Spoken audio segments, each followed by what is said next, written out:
It is no secret, my dear friends, that despite all of our technological advancements, despite the blessings of progress that have dominated our society in recent times, despite the fact that we have made progress in so many areas in the last century, more than progress that has been made over thousands of years, despite the blessings of all the revolutions that created new levels of communication and created the global bedroom through the computer and the internet, the cyberspace revolution, the advances in medicine, in science, in biology, in psychology, in treating children with disabilities, physical or mental, etc., in the one issue of the marital institution, we have not made that progress. If anything, to the contrary. You take two adults who are otherwise successful and mature, and we have a hard time keeping them together in one home, getting along with each other, respectfully, with mutual camaraderie and love.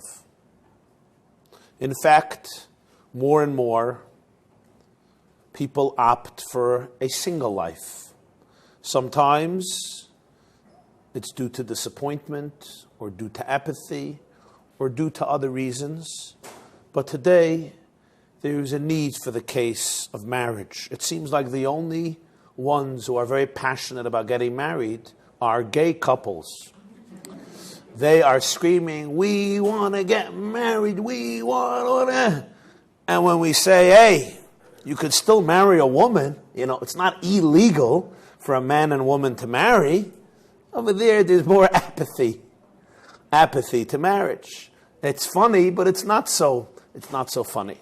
I don't know if you know, but this past year marks, in all of American history, the lowest birth rate. In all of American history, this past year, the lowest birth rate ever.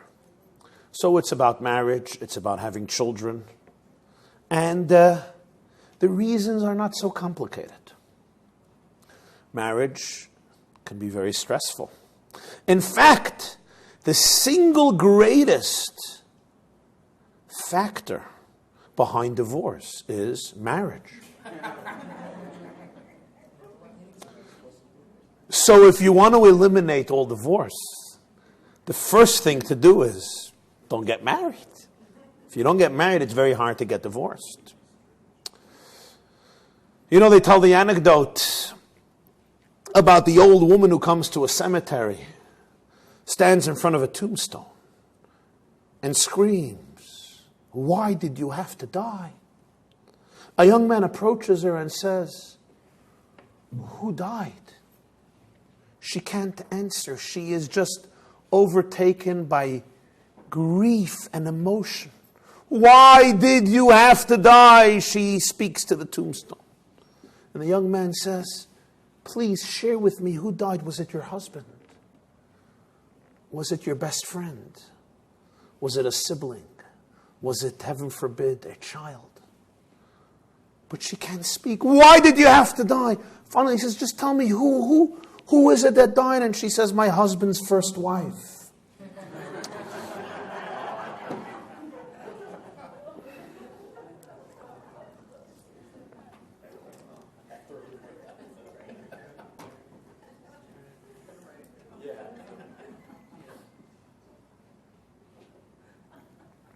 There was once a woman who saw an ad in the classified section of the New York Times.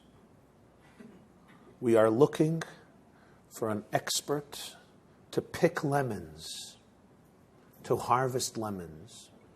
She needs a job. She calls the number. She applies. The man tells her, picking lemons is not an easy task. It requires experience. "Have you ever harvested lemons? Have you ever picked lemons?" She says, "Of course, I've been married 3 times. I sure know how to pick a lemon." But in all sincerity, I need not elaborate to the audience sitting in front of me about the challenges of marriage, the headaches of marriage. I once asked the Jewish comedian Jackie Mason, who repeats many of my jokes. And I said, Jackie, in a personal conversation, I said, do you regret never getting married? He's a single bacher, a bachelor. And he said, Rabbi Jacobson, no. I said, why not? He said, Jackie Mason style, my father once said, marriage is an institution. I don't want to be institutionalized. I said, Jackie, but what about somebody to say Kaddish for you? So he said, well, once I'm dead, I don't care about somebody saying Kaddish for me because I'm dead. And when I'm alive, I'm not dead, so nobody has to say Kaddish. So it works perfectly.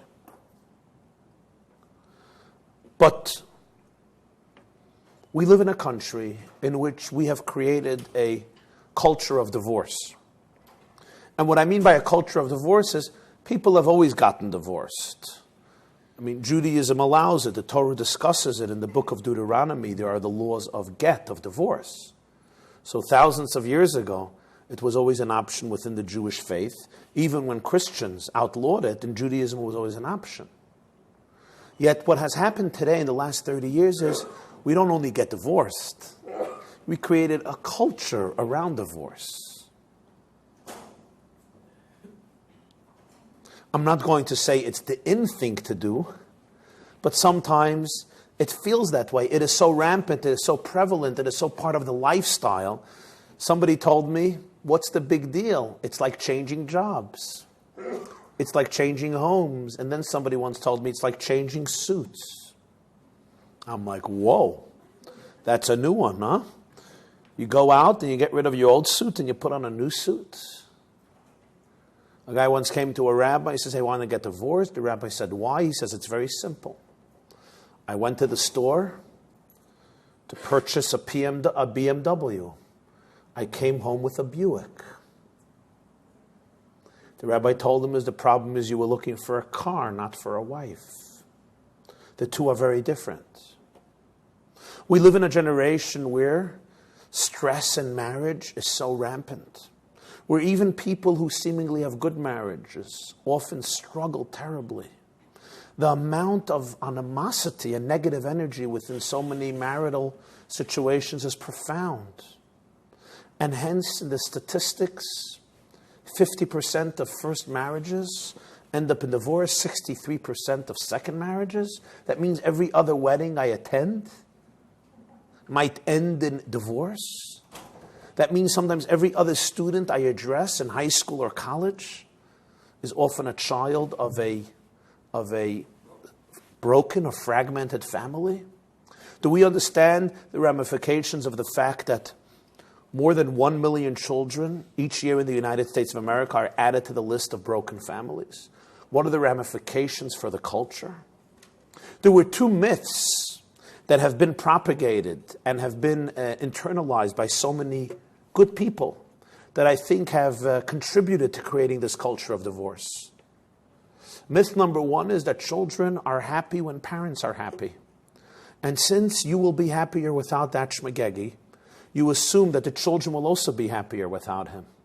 That's not necessarily the case. For you, he's a shlamazel. For them, he's a father. Myth number two, divorce has short-term effects. 6 months, 7 months, 8 months. It's not the case. It has sometimes lifelong effects. Don't underestimate its power. Sometimes divorce saves lives, especially when there's abuse, when there's terrible, terrible dysfunctionality. I'm sure everybody sitting here knows of cases, sometimes very personal cases, where divorce has simply saved lives when there was terrible, terrible, terrible things going on in the home. But it's not always the case. Very, very often it's simply that we don't have the courage or the know-how or the willingness to really make it work. So what tonight I want to do, albeit briefly, is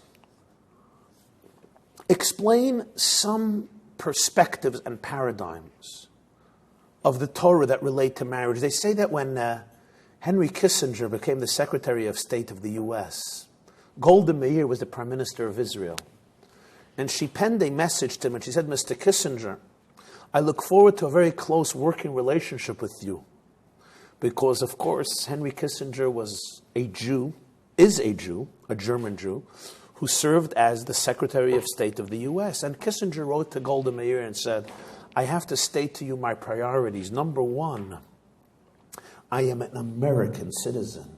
Number two, I am Secretary of State of the U.S. Number three, I happen to be Jewish. To which Golda Meir, a clever woman, responds, that is exactly why I look forward for such a close working relationship with you, because you see, here in Israel, we read from right to left. And I would say when it comes to the question of dating, relationships, marriage, intimacy, there are two ways of reading it, from right to left, left to right. Right to left, I call the Jewish paradigms. Left to right, I call the secular paradigms. And I think it's important to at least educate ourselves with some of the paradigms of right to left, with some ideas of Torah about marriage, because the fact is that probably the strongest unit that held our people together, strong and vibrant despite endless persecution and tremendous horror, was the family unit. The marriage, the family, the relationships, the children. And therefore I think there is some wisdom that the Jewish people have developed over 4,000 years of survival and thriving that can shed light on the case for marriage, on the meaning for marriage, on the Torah's perspective on sexuality, intimacy, dating, courtship, marriage, divorce, children, etc. And we will touch at least on a few of these items. Question number one. Why should one get married? It used to be, a few decades ago, it was a very practical reason. If you wanted to experience the joy of sexuality, you usually had to get married. Fathers didn't just allow their teenage daughters to go out at night. I mean, of course, you can cheat and, play it according to your own beat. But conventional behavior was, you get married and then you can enjoy each other. If you wanted romance, you wanted love, you wanted children, this is why people got married. Today, I need not tell you, you need not marriage to achieve any of the above. Sexuality, marriage can ruin it. Romance, marriage can only have it go downward. Love, better if there's some space. Even children. A man just told me the other day, he said, Rabbi Jacobson, give me one good reason why I should get married. I can have sex when I want. I can enjoy myself. I can enjoy friendships. I can enjoy romance. Why do I have to enter into a commitment and covenant of marriage? After 4.5 years, we get divorced. And then I have to split my estate and my income and my money with her and fight in court. Why? For what? For whom? Alas, in the 21st century, we have created solitary confinement. Not in prison, but in freedom.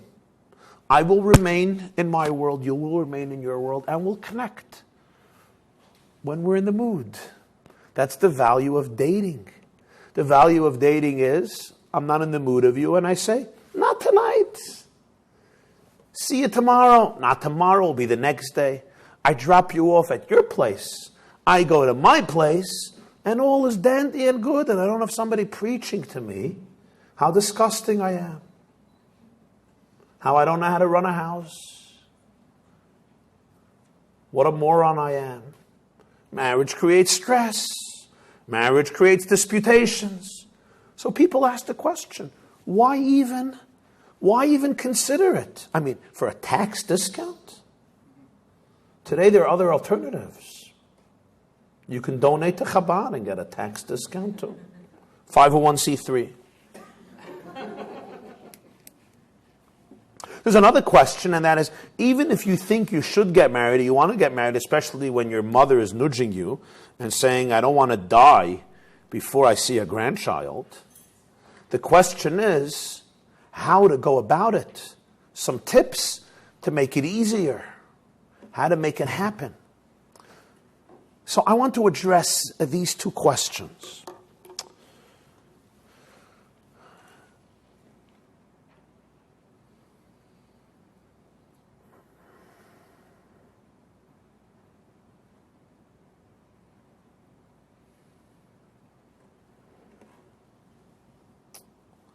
There are two ways of defining the meaning of life without getting too philosophical.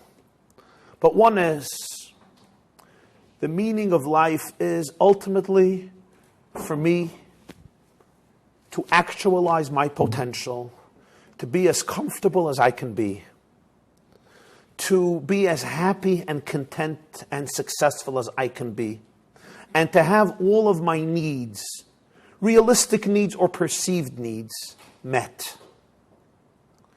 In this case, marriage can become very stressful. In fact, in 50% of the cases, it won't work.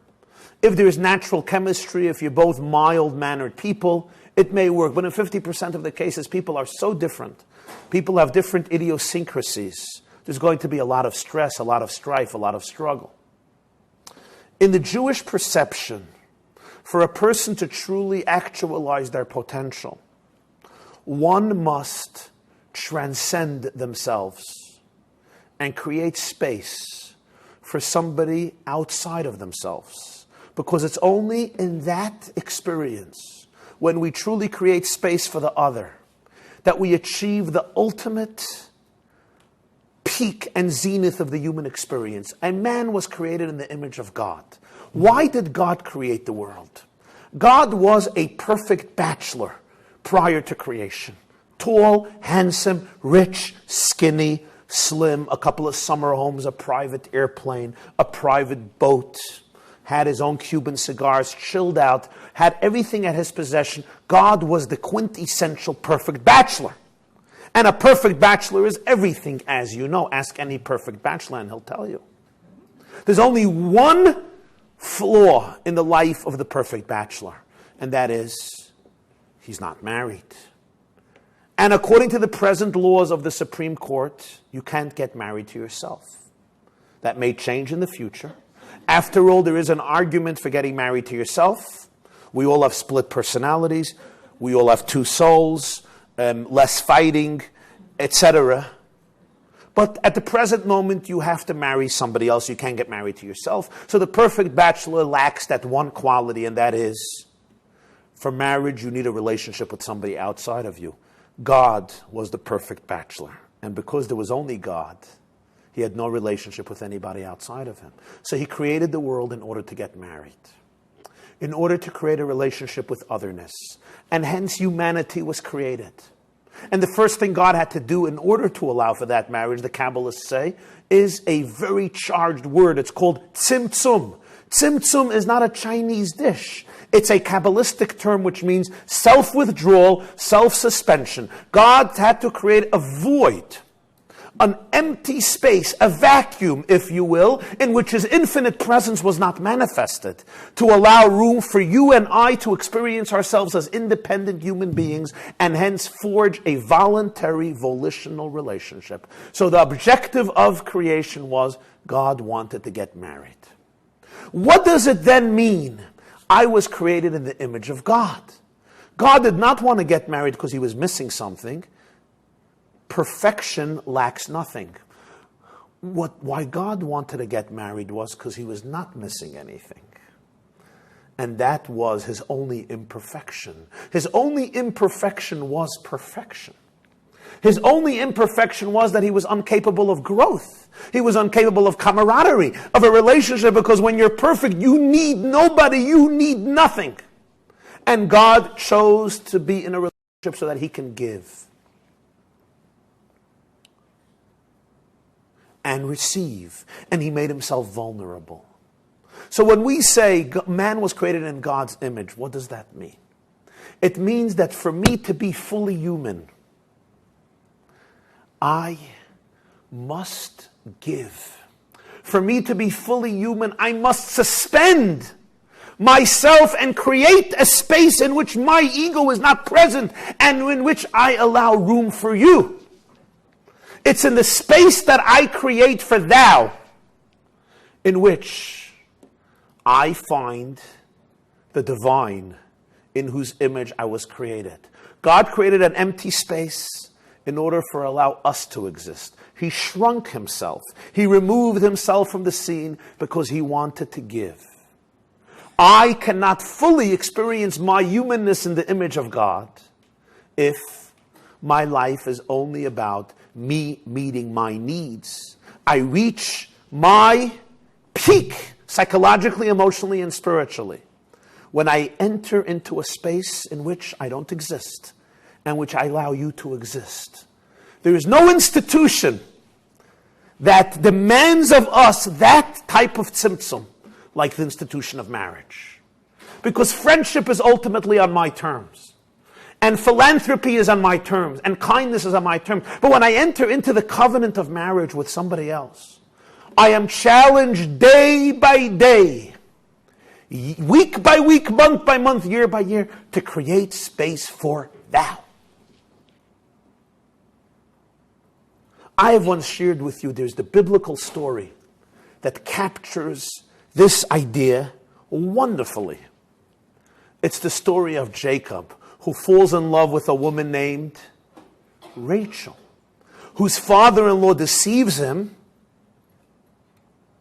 and the night of the wedding puts under the veil her sister Leah. And Jacob ends up marrying the wrong woman. He marries Leah. He wakes up in the morning and he sees it's the wrong woman. He asks his father-in-law, why did you deceive me? His father-in-law says, we can't marry off the younger before the older. He says, I want to marry Rachel. He says, work for another 7 years, you'll marry Rachel. How do we understand that story? Do you know that every Jew alive today comes from that marriage? Maybe this is where our dysfunction comes from. The founding father and mothers of the Jewish family got married by mistake. Jacob did not want to marry Leah. Most Jews today are either from the tribe of Judah or Joseph. Judah comes from Leah, Joseph comes from Rachel. The answer is, in every marriage, there are two women, even if you marry one. In every marriage, there are two husbands, even if you marry one. Rachel is the woman of your dreams. Leah is the woman you end up with. Rachel is the spouse you anticipate. Leah is the spouse you end up with. We all wake up one morning and we say, it's Leah. What do? Do I call my lawyer? The Torah says, no. It's the Leah that was meant for you. But God knew that if he would have shown you Leah at the first date, you would have said, bye-bye, love. Go find happiness with somebody else. So during the dating, God only shows you Rachel. And then you get married, and after a month or a year or 10 years, you discover Leah, and now you're in the marriage. And if you're both mature, you realize that it was the Leah that was meant for you, because it's the Leah qualities of your spouse, husband or wife, that challenge you to become the person you're capable of becoming. That challenge you to create space for otherness. And what is the mystique, drama, blessing, and challenge of marriage, if not creation of space for otherness? Nietzsche said, we don't love other people, we love our version of them. Rachel is your love of your spouse based on your version of your spouse. Leah is actually creating real space for your spouse. That is why at every Jewish wedding, the groom veils the bride. Have you ever seen it? It's called the decaying. Why? I would suggest that during every wedding, the groom should unveil the bride so he can make sure that it's his wife and not his mother-in-law. He can make sure it's his wife and not Hillary. Or Queen Elizabeth. Yet, under the chuppah, when you place that ring on her finger, arguably the most important moment, that moment you're getting married, you don't see her, she does not see you. For all you know, she can be somebody else. Answer, my dear friends.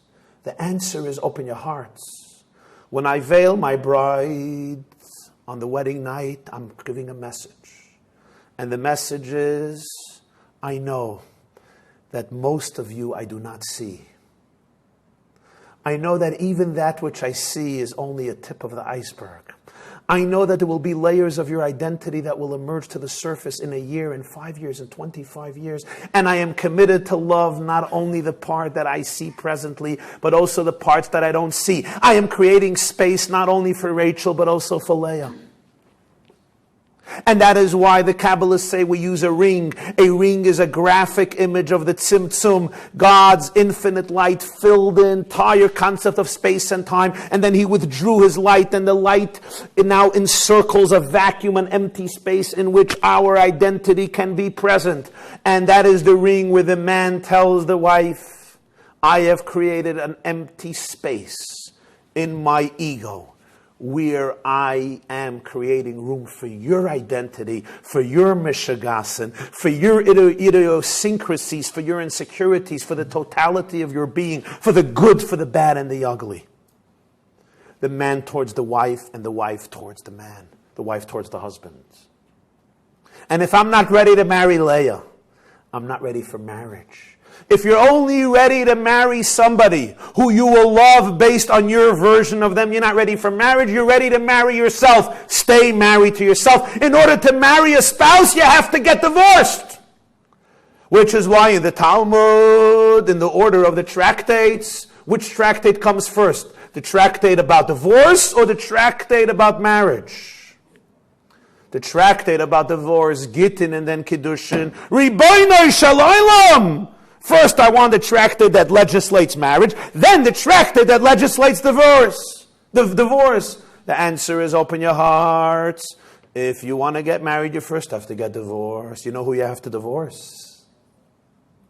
You have to divorce yourself. You have to say, I'm ready to create space for you. Not on my terms, but on your terms. You cannot expect to fit your spouse into your iPhone. Or your Palm Pilot, Alav Shalom. Or your BlackBerry, you know. A woman once told me her husband, her guy, her boyfriend proposed. And then she said, yes, fine, great.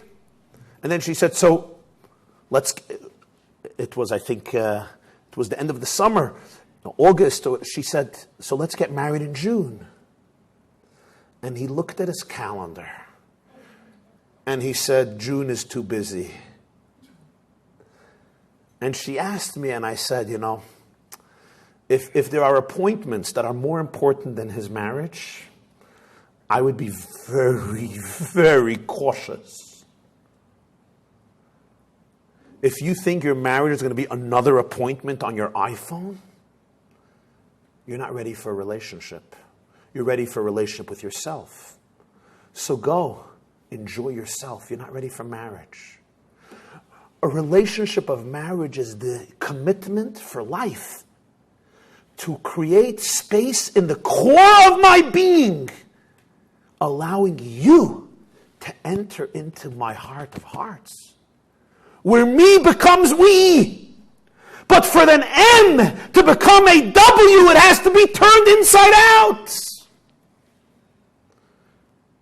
For me to become we, I have to turn myself inside out and outside in. I have to make a tzimtzum. And a tzimtzum is not easy. It's very mature. It's very real. Which brings me to point number 2. And this is once I'm married, what is the priority of marriage in my life? Is it just another task? Or it is the purpose of my existence? And here I ask you a question. And I'm going to be blunt with you, okay? You know I'm pretty blunt, but I'm going to be even blunter now. Do you know the divorce rate in the Orthodox community? So I'll tell you, in the especially the ultra-Orthodox community, the divorce rate is approximately between 7 and 9%. Versus 50, 60, 70% in the larger secular community. Now most people will say, of course, Rabbi Jacobson, Orthodox women don't have careers. They're frightened to get divorced because who's going to support them? Besides the fact, Orthodox women have terrible social pressure. The community, the family says, you have to be married. You have to have 21 kids. Okay, 14. Okay, 9. In the secular community, other priorities, you know? If you're a skilled child, a doctor. If you're slow, a lawyer. If you're very slow, an accountant. If you're retarded, a rabbi.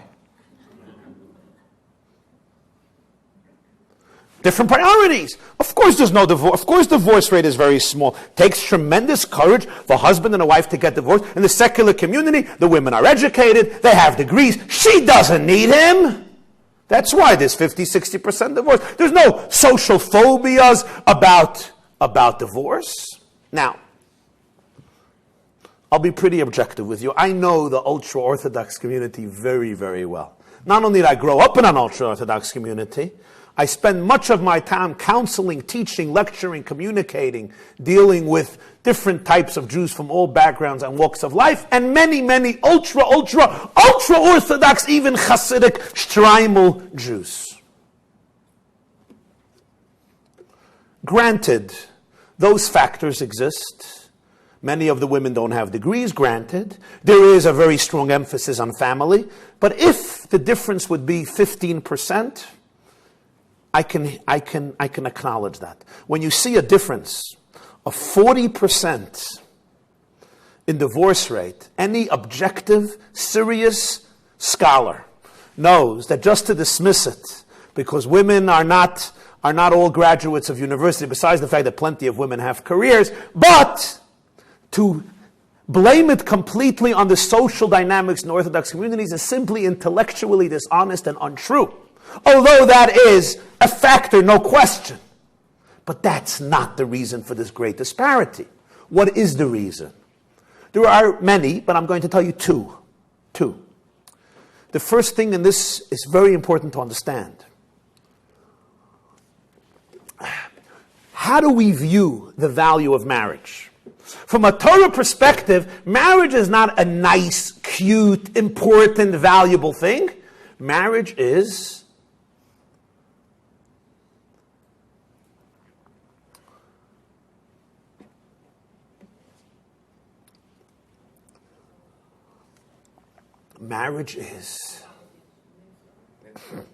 more than a mitzvah.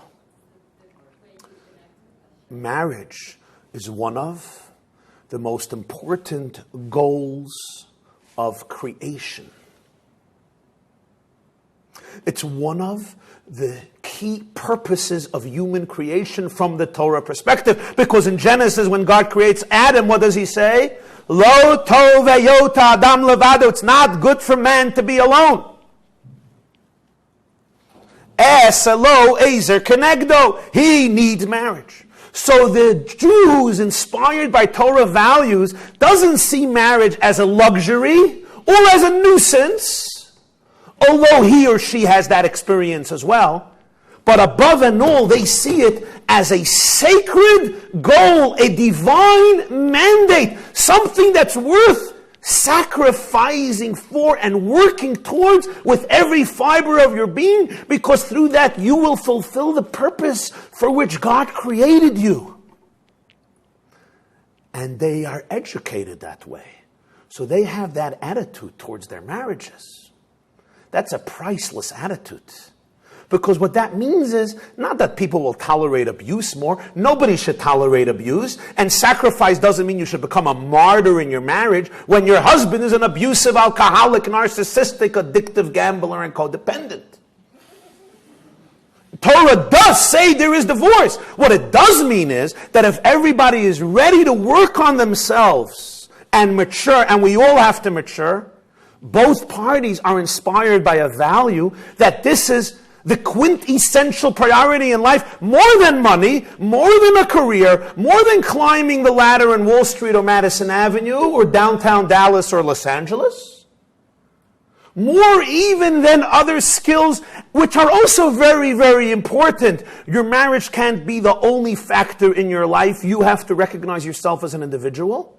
But they see it as a tool to connect to God, as a tool to fulfill their purpose in creation, which is to become in God's image. And God created the world because He wanted marriage. He wanted to create space for somebody else, and we achieve that through the institution of marriage. That is why their marriages have such longevity. When you have such a commitment towards the institution of marriage, you see it as sacred. Disagreements are just that, disagreements. Which brings me to point number 2. And point number 2, and I want you to understand this. When they get married, divorce is not an option. And I'll explain to you what I mean. We all know that divorce is always an option. We all know that the woman or man, even if they're very Orthodox, can do things that will ultimately end in divorce. But that's not part of the equation of marriage. When I marry my wife, the mindset that I have and she has is, we are married forever. Period.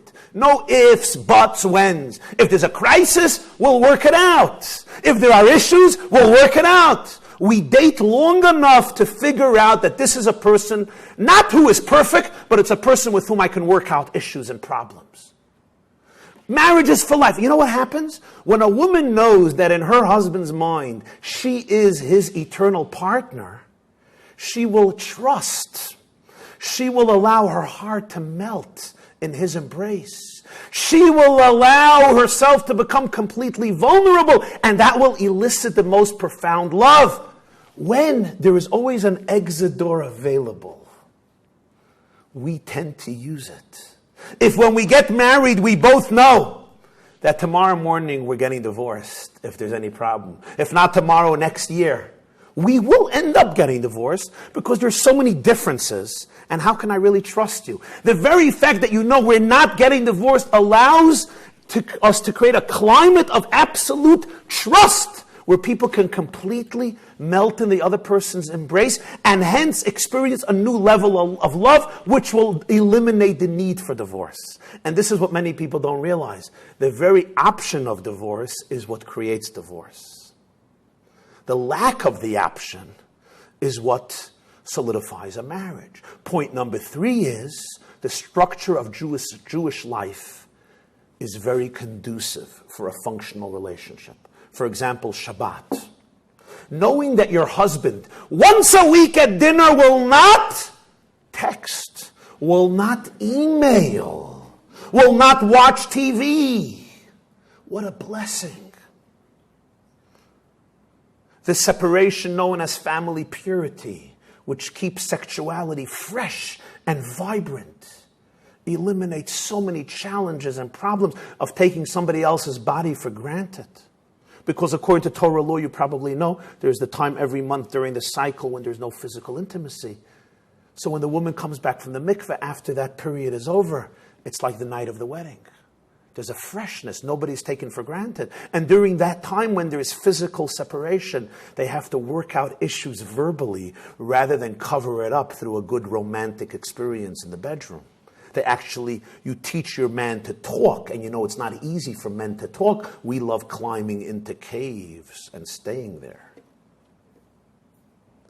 So I said 3 things. Number 1, marriage is not a priority, it's the priority. It's a divine priority, it's sacred. Number 2, it's for life. Number 3, the institution of Jewish life.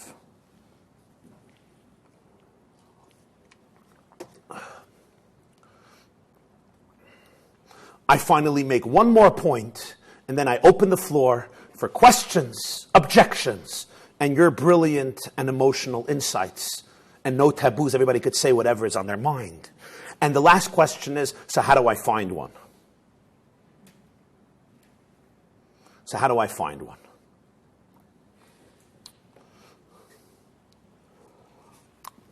We never find matches, trust me. God finds them. Because if I would look at any couple and ask, how in the world did they come together? I don't know. Every marriage is a miracle. 1 + 1, according to sophisticated mathematics, equals 2. I believe. Marriage says 1 + 1 equals 1. That's supernatural. Every marriage is a miracle. And we find our match with the grace of God. What we have to do is, when we're looking for a match, we have to use the natural methods. We have to increase in a mitzvah in order to create within ourselves a vessel for more light of God. And then we have to go for the search, and the right moment, the right time, the right person will show up. However,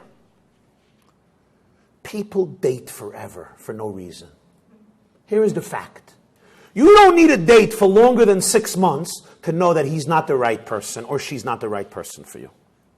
Within 6 months, if you're intelligent, if you're normal, 6 months is enough to tell you not. If you think maybe yes, okay, give it a little more time. But people think that after 9 years they'll figure it out. No, doesn't work that way. The person you date is never the person you marry, trust me, even if you live in the same apartment. On the contrary, marriage works not because you know everything about the other person. Marriage works because you respect the parts of the person that you don't know. I want you to remember that. That's what makes a marriage work. What makes a marriage work is respect for mystery, respect for otherness. The fact that I don't know everything about you, I don't have to know everything about you. I don't even want to know everything about you. You're just too complicated for me. Anyway, besides, what can men understand about women anyway? There's no way men can understand women's brains. It's a fact. Women's brains are just too developed. For men, it's a fact. You know what I mean? Huh? You know, most men's brain you put into a peanut and you shake the peanut and you could still hear it. You know, a woman's brain is different. So it's about respecting the otherness of a person. Don't date forever. But there's also something else. And this is important. You know, the other day my computer broke. And you know, I believe in eternal relationships. So I had this computer for many, many years. We developed a tremendous relationship. I'm not going to get too graphic, but we spent complete nights with each other. Complete nights with each other. My wife, you say, you're married to the computer. And then my computer died. It died, and I needed a new computer. So I said goodbye, yiskadal v'yiskadash.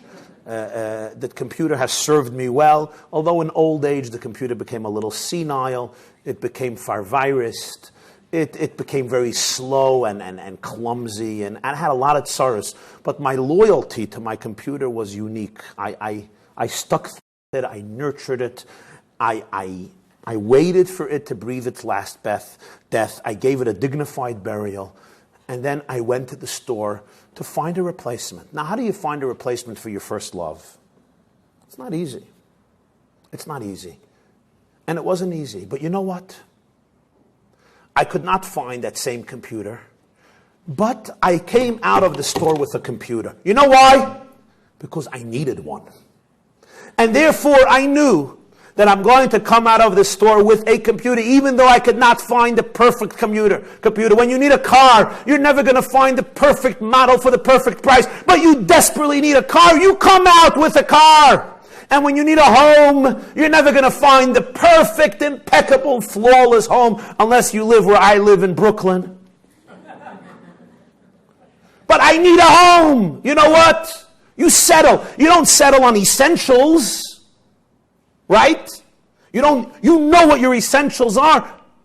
Suddenly, when it comes to marriage, everybody is waiting for the perfect model, the perfect car, the perfect house, the perfect computer. welcome. It doesn't exist. And you're also not perfect. Trust me. You don't believe me? Ask your future mother-in-law. Who's your future mother-in-law? I don't know. Ask any mother-in-law. She might be the future mother-in-law. Ask. You're not perfect either. It depends what type of priority marriage is. If it's a real priority, if you need it as much as you need a computer, you'll find it. But what if you don't think you really need a computer? Then you say, if I find the perfect model, I'll buy it. If not, I won't. You'll never find the perfect model. The reason we come out with a computer is because we know I have no choice. I need it to survive. When somebody really feels God wants me to get married and I'm going to do whatever I can, in the majority of cases you will find.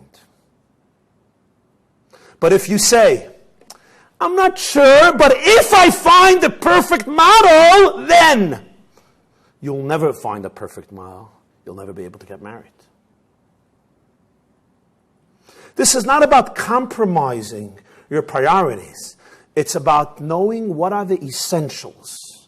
What are the things you really need in that computer? And not expecting the perfect model. We compromise when we buy a car, a house, and a computer. When we marry, we compromise. But it's not a compromise that kills us. We're not compromising our souls, our essentials. Rather, we're recognizing the fact that nobody is perfect. And as long as we are accountable, we can live a happy life. What you're looking in a partner is not for perfection. What you're looking in your partner, what you're looking for in your partner is accountability. You don't need a man or a woman who will be perfect. Trust me, you don't want perfect men. They're very dangerous. What you want is somebody accountable. Somebody who knows how to say, I'm sorry. And somebody who will hold your hand and not run away when the roller coaster goes downhill. Not run away when challenges come, but will remain present. Will be able to say, I'm sorry. Will be able to take responsibility. And will be able to look at life as work in progress. Thank you very much.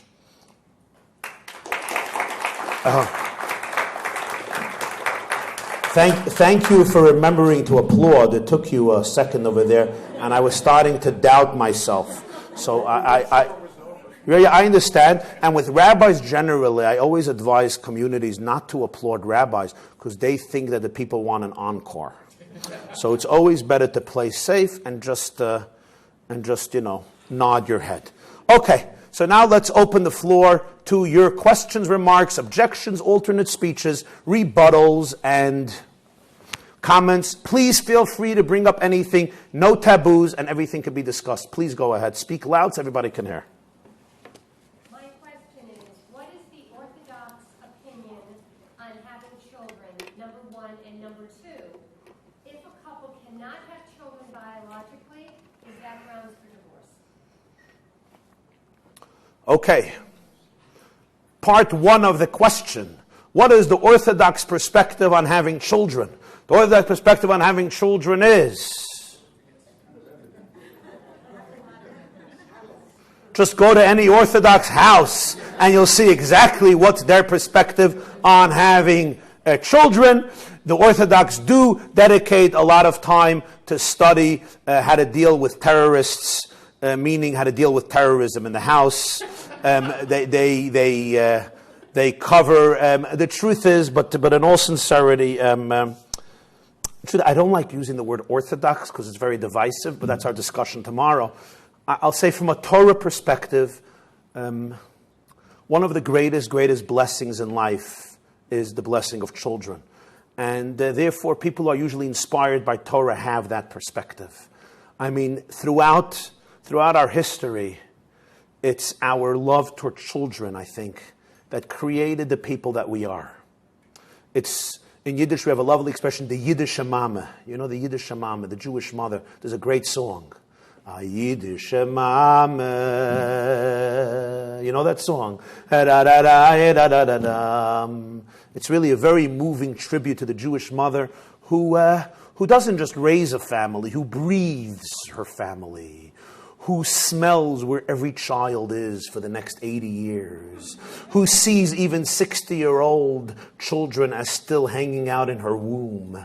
Yes, it becomes obsessive and somewhat neurotic and overbearing, but there's no secret that the relationship to children in the Torah-inspired community is absolutely legendary, and parents are just taught to literally do anything for their children. Sometimes it becomes a little...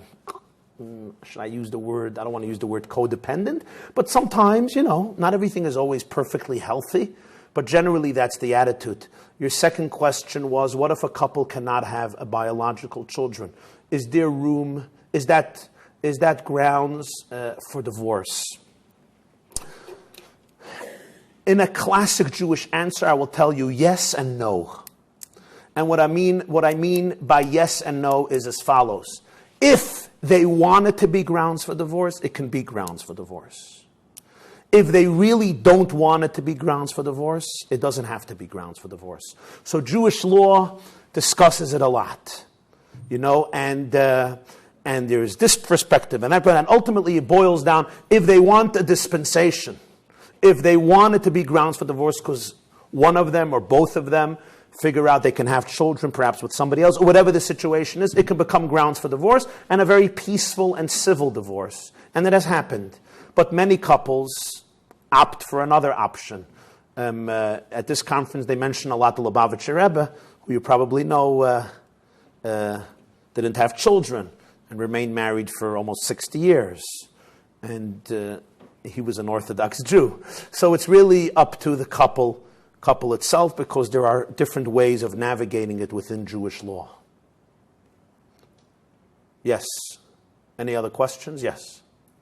So you said something about God wants us to be married. So I was married already and divorced. Does God still want me to be married? Because I'm single now. That's a good question. That's a good question. I'll tell you. My mother has told me many things about myself, right? Including that I'm God's exclusive gift to humanity. One thing my mother did not tell me was that I am God. So I really don't know. I cannot speak to you from heaven. You know what I mean? I don't know what God wants from you. I'm not in the position. I don't think any rabbi is in the position of telling anybody what God wants. If God speaks to you, let me know. But you also want to be careful about that. I can't tell you what God wants from you. I can't tell anybody what God wants from them. What I could present is some of the wisdom that God communicated in the Torah that we then have to apply to our lives according to our circumstances. So I think you want to peer deeply into yourself and discuss it with yourself and see what really God wants from you in this stage of your life. And I don't think there's one conclusive answer, certainly not one that somebody else can give it, even if he thinks he's a brilliant rabbi. Generally, I am very cautious of rabbis who know too much. You know what I mean? Because those who really know how ignorant they are. The more you know, the less you know. The less you know, the more you know. Especially in questions like this. Yes? There are supposed to be 7 Bashars for everybody, from what I've heard. How do you recognize this? How do you recognize that person? This woman shares with us that she has heard that every person has 7 Bashars, which means 7 possible mothers-in-law. That was a joke. Do you know that in the Bible, by the way, I love my mother-in-law. You should just know all my jokes about mothers-in-laws, because it's not about my mother-in-law. I have the most wonderful, spectacular, stupendous mother-in-law in the world, especially that we live in 2 different states. No, we have a great relationship. Yes. No, she's not sitting here, but she escorts me wherever I am in my heart of hearts. So my mother-in-law, there was a guy, Jethro. You know, Yisro, Jethro in the Bible, he has 7 names. And people say, why? And the answer I give is because Jethro had 7 daughters and he had to marry them off. And after each wedding, he went bankrupt, so he had to change his name. So that's why Jethro has 7 names in the Torah. But in any case, the 7 Bashars is, I know a lot of people say it, but it's a little more complicated than that.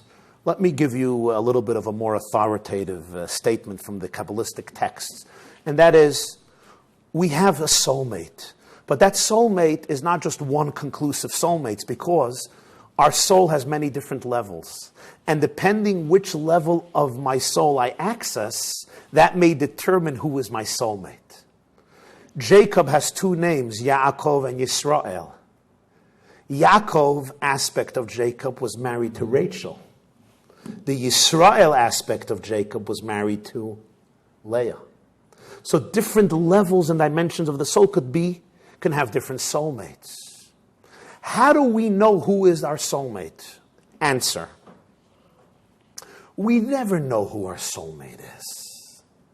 There's no piece of parchment that falls down from heaven in the middle of the 99th date and says, thus speaks the Lord. He is your soulmate. Assassinate him. It doesn't work that way. We don't know who our soulmate is. And you know, sometimes we go to experts who know how to take a lot of money. And they say, oh, I will tell you, you know, when you see this facial feature, that's your soulmate, you know.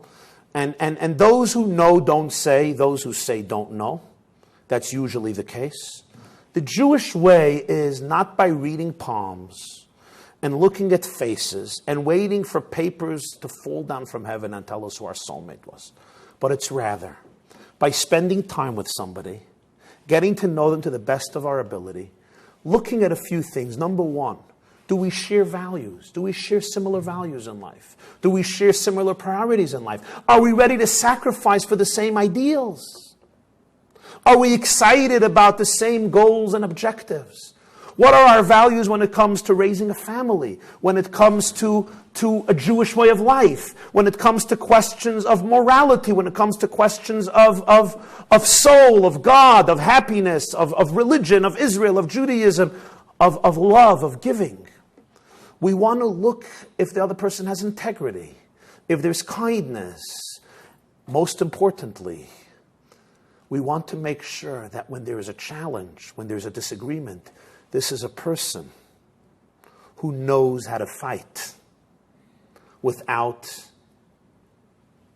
destroying, who knows how to argue with respect, who knows how to work through issues, who knows how to say, I'm sorry. There will be disagreements, but I want to know enough that this person is somebody I can disagree with in a loving, respectful fashion. Is it our soulmate for sure? I don't know. But if I like this person, of course, and I'm ready for the marital commitment, I go for it. And I let God do the rest. Yes. Yes. No. It was about Bashars. Yes.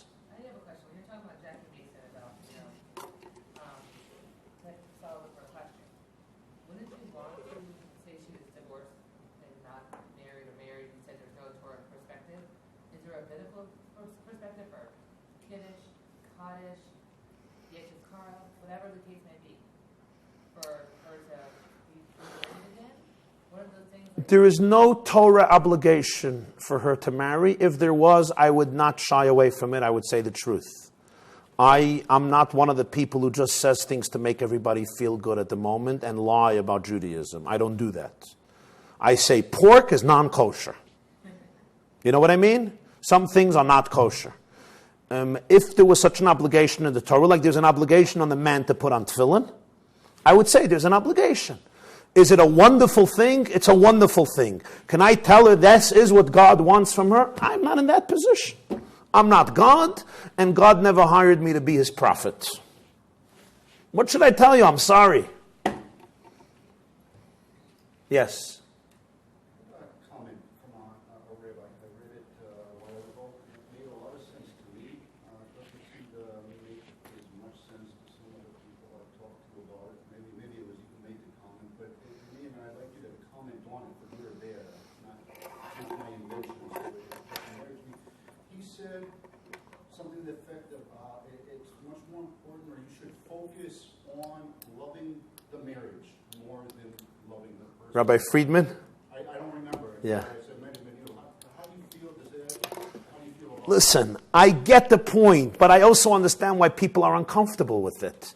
If you're dating a woman, right, and you propose to her, and you say, by the way, I'm not sure I love you, but I love marriage. It's like, go to your rabbi and spend time with him. So that's why people are uncomfortable. What the rabbi did mean, however, let me explain what I think he meant was, he didn't mean you should not love your spouse, and it's not important to respect and cherish your spouse. You want to develop a liking and a love to your spouse, at least on some tangible level. I think what he meant is that the most important thing is not to say, this person is always lovable, and therefore the marriage will survive. Because you know what? Every person has moments when they're not lovable. We all have downers. We all lose ourselves, besides my wife. We all make mistakes. And if the marriage is dependent on you being the perfect partner, it won't survive.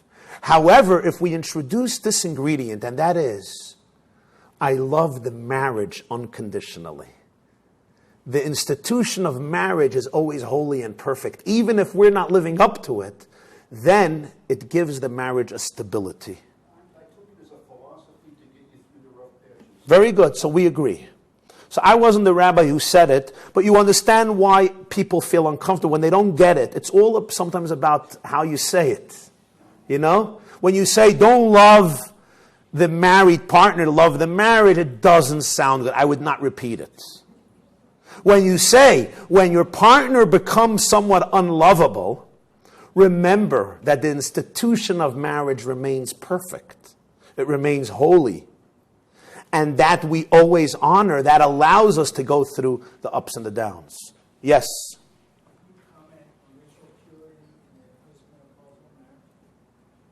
Yeah. When this menstrual cycle ceases, so then I guess it's demonstrative that the couple has reached a space in their marriage where they can experience intimacy without any limitations. But during the menstrual cycle, the laws of family purity dictate that there's a certain period every month when physical intimacy is not allowed according to Torah law till the woman goes to the mikveh. And of course, when there's pregnancy, and hence there's no cycle, again, these limitations are removed. Because these are actually moments in life after the cycle when they hit a certain age, or during pregnancy, when the Torah realized perhaps that there is no need for the physical separation in order to keep the marriage fresh. How do you respond to young people who say living together before marriage will increase the chances of a good marriage? And of course, she's responding to the question of, according to Jewish law, we wait for marriage in order to have intimacy. But they say it's much better to live together before marriage and experiment with it. The answer, I think, is quite straightforward and simple, and that is, in the 1960s, there was a sexual revolution.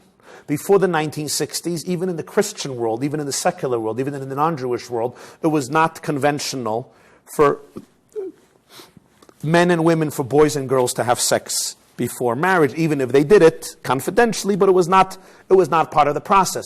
After the 1960s, it became part of the process. Everybody experiments before marriage. They sometimes live together for a few years.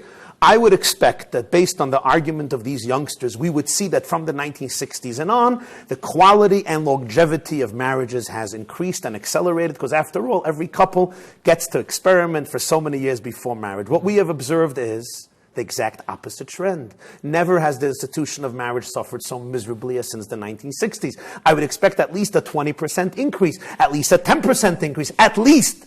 Let it remain on the same plateau. The exact opposite happened. And the truth is that the Torah's wisdom is very, very profound. And I'll be very brief and simple, but use your minds. Sometimes women don't understand this, but men know this very, very well. And that is, the moment I'm dating a woman and sexuality becomes part of the process, most men are not intellectually objective any longer. They're not sober. They are intoxicated by the exciting experience. And what happens is blinders go up. And they do not study and reflect any longer on the other person objectively. They come home, they tell their mother says, she's not for you. He says, Mom, you don't know what you're talking about. He's the greatest guy. And Mom says, you're just excited about the body. You don't know the person. Nah. They get married. After 3 years, sexuality gets a little boring. And now you realize that you have to live not just with the person's thighs, but actually with the whole person. And you realize that there are quite a few flaws, and it's not easy. So the halachic point of view is extremely profound, and that is, you retain your objectivity. Don't get drunk on the body. Be sober, be calm, be intellectually sober, and really evaluate the person so that when you get married, you're not marrying a body. You're marrying a human being who has a body and a soul and a heart and a brain and a mind, because in 3 years, the sexuality may get a little boring, but the person will still be there. So if you marry the person rather than the body, the likelihood of a successful marriage is far deeper. When they say that all their friends are doing it, the argument is extremely simple. And that is, there are 14 million Jews in this world. There are 7 billion people in this world. Okay?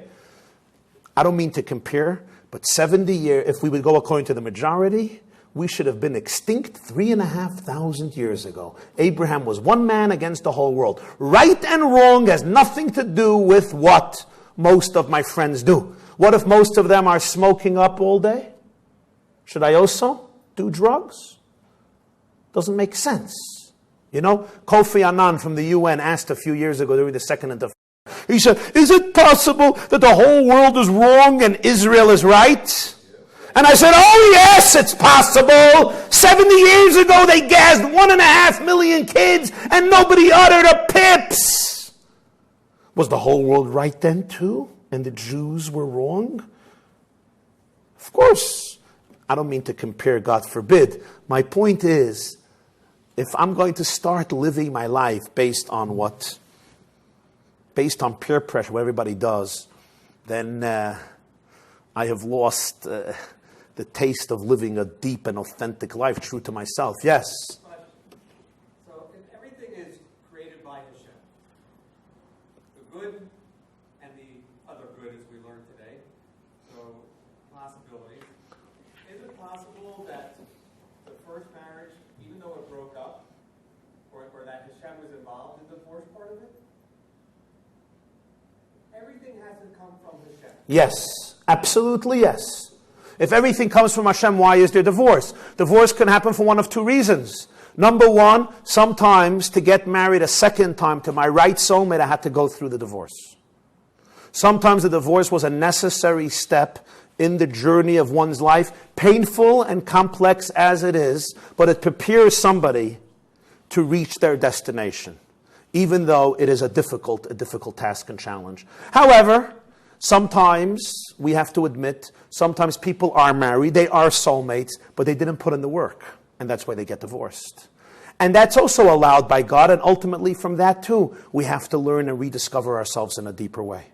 I'm going to take one last question if there is, because our time is up. Yes? You used to work with what? On a dating website. Dating website, yeah. There are a lot of women over 40 who are single. There are a lot of men over 50 who are single. And they want to date women who can still have children. And they end up with nobody. Everybody ends up with nobody. Is there a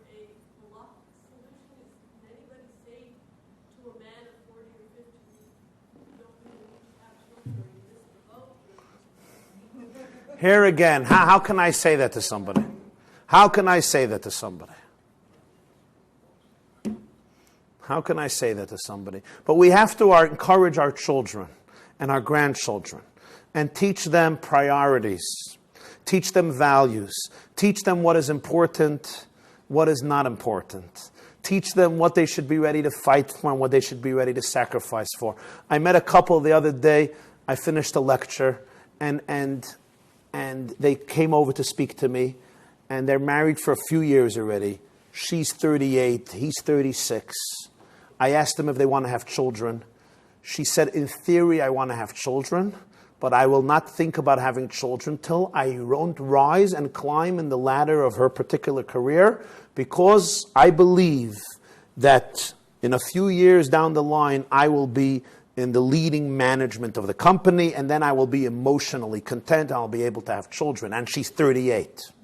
And I looked at her, and I said, you know, a career is very important. And I wish that you're not only a leading manager, you become the CEO, and then you become above the CEO, and then you retire, and so on and so forth. But remember, don't sacrifice temporary, although important, pleasures and pursuits, which are with our single opportunity in life to create something that is eternal, to create something divine, and to create something priceless. And the younger we are, the more opportunity we have. And we have to teach our youngsters to develop a sobering, wholesome, healthy perspective on these issues. Thank you very much. Click subscribe to see more exclusive content for the most sought-after Jewish speakers, teachers, and thinkers.